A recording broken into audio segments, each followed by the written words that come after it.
Definition होता है the inherent property of a material by which it can not be change by itself. If it is in rest then it will continue to be in rest, and if it is in motion then it will continue to be in motion.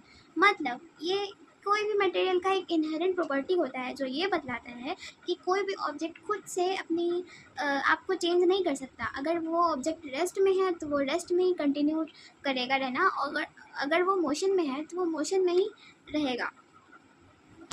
Then after हम ये जानते हैं कि inertia कितने प्रकार का होता है, टाइप्स ऑफ इनर्शिया। तो पहला है इनर्शिया ऑफ रेस्ट, दूसरा इनर्शिया ऑफ मोशन, और तीसरा है inertia of direction. Inertia of rest, motion, direction.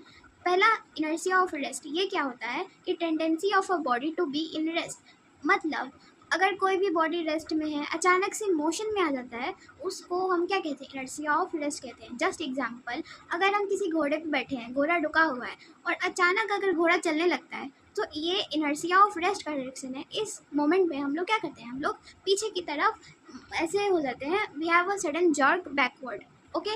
And दूसरा है इनर्शिया ऑफ मोशन। अगर इसका मतलब होता है tendency of a body to remain in its uniform motion. मतलब अगर कोई बॉडी यूनिफॉर्म मोशन में है और अचानक से वो रेस्ट में आ जाता है तो उसको कहते हैं इनर्शिया ऑफ मोशन। मतलब अगर हम बस में बैठे हैं, बस चल रही है, अचानक से बस रुक गई, तो ये इनर्शिया ऑफ मोशन का एग्जांपल है। एंड एट दैट मोमेंट हम क्या करते हैं, हम forward, we have a forward jerk. मतलब हम आगे की तरफ ऐसे आ जाते हैं। और इसके बाद आता है इनर्शिया ऑफ डायरेक्शन। इसमें जैसे कि कोई भी कार ऐसे सड़क पे चल रही है और अचानक से उसको यू टर्न लेना हो, तो हम क्या कहते हैं, हम कभी इधर आ जाते हैं, कभी इधर आ जाते हैं। इस चीज़ को कहते हैं इनर्शिया ऑफ डायरेक्शन। इसका डेफिनेशन होता है the ability of a body to change by itself by direction is called inertia of direction. अब हम लोग पढ़ते हैं relation between mass and inertia. मतलब मास और इनर्शिया के बीच में क्या संबंध होता है। तो अगर किसी बॉडी का मास ज़्यादा होगा तो उसका इनर्शिया भी ज़्यादा होगा। सिंपल कंसेप्ट है कि if a body has higher mass then it will also have more inertia. मतलब mass of a body is the measure of its inertia. Simple line में अगर डिफाइन करना हो relation between mass and inertia को, तो हम कहेंगे mass of a body is the measure of its inertia.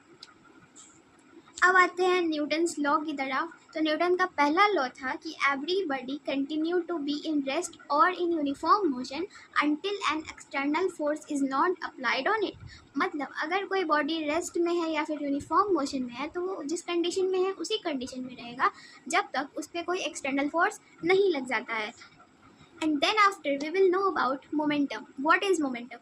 Momentum, it means the product of mass and velocity. मतलब mass और velocity का जो product होता है उसको हम momentum कहते हैं।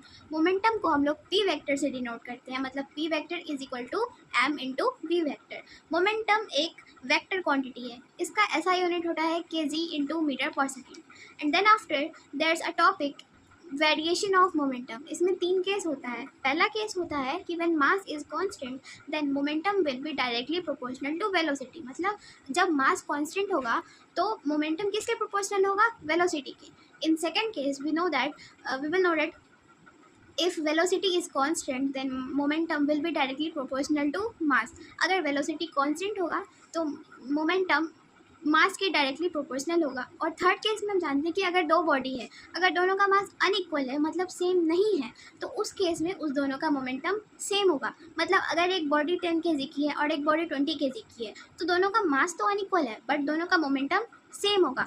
इसको हम ऐसे भी लिख सकते हैं m1v1 बराबर m2v2। इसमें क्या आ जाएगा कि m1/m2 बराबर v2 by v1। सो ऐसे कंक्लूजन ये आ जाएगा कि mass is directly proportional to 1/v।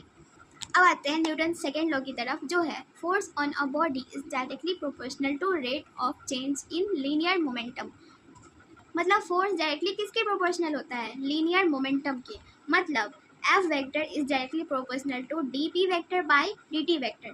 अब इसके बाद F is directly proportional to dp vector, मतलब मोमेंटम। मोमेंटम को p से डिनोट करते हैं और मोमेंटम किसका प्रोडक्ट होता है, मास और वेलोसिटी का। मतलब p वेक्टर बराबर m इंटू वी वेक्टर। तो p वेक्टर की जगह पे हम लिख सकते हैं d vector into M V vector by dt। अब अगर हम मास को बाहर निकाल लें तो F vector is directly proportional to m into D vector dv vector by dt vector. अब ये किसका मतलब फॉर्मूला है, dv vector by dt vector acceleration का। तो यहाँ से क्या फॉर्मूला आ जाएगा हम न्यूटन सेकेंड लॉ का कि F is directly proportional to m into a, मतलब मास इंटू एक्सेलरेशन। एंड अगर हम ये प्रोपोर्शनैलिटी का साइन हटाते हैं तो क्या कांस्टेंट आता है, मतलब F vector is equals to K M ए। और if we consider K is equals to 1 तो हमारा फॉर्मूला क्या आ जाएगा, एफ वेक्टर बराबर एम ए, मतलब force is equals to mass into acceleration. ये डेरिवेशन और ये फॉर्मूला कहाँ से आया, Newton second law of motion से। Newton second law of motion क्या होता है, force of a body is directly proportional to rate of change in linear momentum. मतलब किसी भी बॉडी का जिसको वो फोर्स लग रहा है वो rate of change directly proportional होगा किसके, लीनियर मोमेंटम के। Thank you. अब हम लोग जानते हैं कि 1 न्यूटन फोर्स क्या होता है। तो पहले तो हमने फॉर्मूला पढ़ लिया अभी जस्ट कि एफ वेक्टर बराबर एम इंटू ए वेक्टर। तो 1 न्यूटन ज़्यादा कुछ हार्ड नहीं होता, सेम ही होता है। अगर हम फोर्स को 1 न्यूटन मान ले, अगर हम मास को 1 केजी मान ले, और अगर एक्सेलरेशन को 1 मीटर पर सेकेंड स्क्वायर मान ले, तो क्या आ जाएगा, 1 न्यूटन बराबर 1 केजी इंटू 1 मीटर पर सेकेंड स्क्वायर। इसी को हम लोग 1 न्यूटन बोलते हैं। अब हमारा अगला जो टॉपिक है उसका नाम है इम्पल्स। इम्पल्स काफ़ी छोटा टॉपिक है और काफ़ी आसान है इसको समझना। इसका मतलब होता है कि शॉर्ट इंटरवल ऑफ टाइम पे किसी भी बॉडी पे फोर्स ज़्यादा लगना, मतलब टाइम इंटरवल काफ़ी शॉर्ट हो लेकिन फोर्स ज़्यादा लगे, इसी चीज़ को हम लोग इम्पल्स कहते हैं। मतलब a large force acting for a short period of time to produce a finite change in momentum. मतलब सिंपल सा बात है कि अगर शॉर्ट टाइम में ज़्यादा फोर्स लग रहा है, इस चीज़ को हम लोग इम्पल्स कहते हैं। इसको डिराइव कैसे करेंगे, तो f is equal to D P by D T हमने पहले भी पढ़ा था। अब इधर से क्या आ जाएगा, डी पी बराबर f इंटू डी टी। तो ये इम्पल्स का फॉर्मूला होता है। और इम्पल्स क्या है, एक वेक्टर क्वांटिटी है। इसको हम लोग डिनोट करते हैं i या फिर j से। इसका ऐसा यूनिट होता है डी पी बराबर n Newton second, Newton into second. अब हम लोग जानेंगे इम्पल्स मोमेंटम थ्योरम के बारे में। तो ये क्या होता है कि जैसा कि हम लोगों ने अभी पढ़ा कि इम्पल्स को हम लोग किसे डिनोट कर सकते हैं आई या फिर जे से। तो इसको हम लोग लिख सकते हैं जे बराबर डेल्टा पी, मतलब जे बराबर डेल्टा मोमेंटम। मतलब इसका मतलब होता है इम्पल्स बराबर चेंज इन मोमेंटम। इम्पल्स को अगर सीधी लाइन में डिफाइन करना हो तो ये भी कह सकते हैं इम्पल्स बराबर चेंज इन मोमेंटम। अब हम लोग जानते हैं कि फोर्स क्या होता है, मास इंटू एक्सेलरेशन। और हम ये भी जानते हैं कि एक्सेलरेशन का फॉर्मूला क्या होता है, v minus you by t. अगर हम ये दोनों equation f is equal to M A और a is equal to v minus you by t, इन दोनों को कंबाइन कर दें, मतलब सेकंड इक्वेशन को फर्स्ट मिला दे, a का वैल्यू जो है v minus you by T, इसको पहले equation f is equal to M A मिलाएं तो क्या बनेगा, f is equals to M B minus M you by T.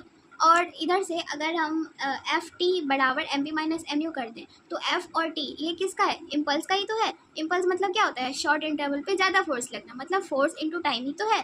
और इधर से हम लोग को तो आगे आ तो गया, F is equals to d v minus d v u by t आ तो गया, मतलब m B minus M you by t आया। तो ये जो टाइम है इसको फोर्स के साथ मल्टीप्लाई कर देंगे तो इधर क्या बचेगा, m B minus M u. मतलब फोर्स इंटू टाइम तो ऑलरेडी इम्पल्स होता है, मतलब इम्पल्स बराबर क्या आया, m B minus M u. अब इसको लिख सकते हैं m B minus M u को हम लोग लिख सकते हैं p f minus p i, मतलब p final minus p initial, मतलब स्टार्टिंग पॉइंट एंडिंग पॉइंट, ये दोनों को लिख सकते हैं।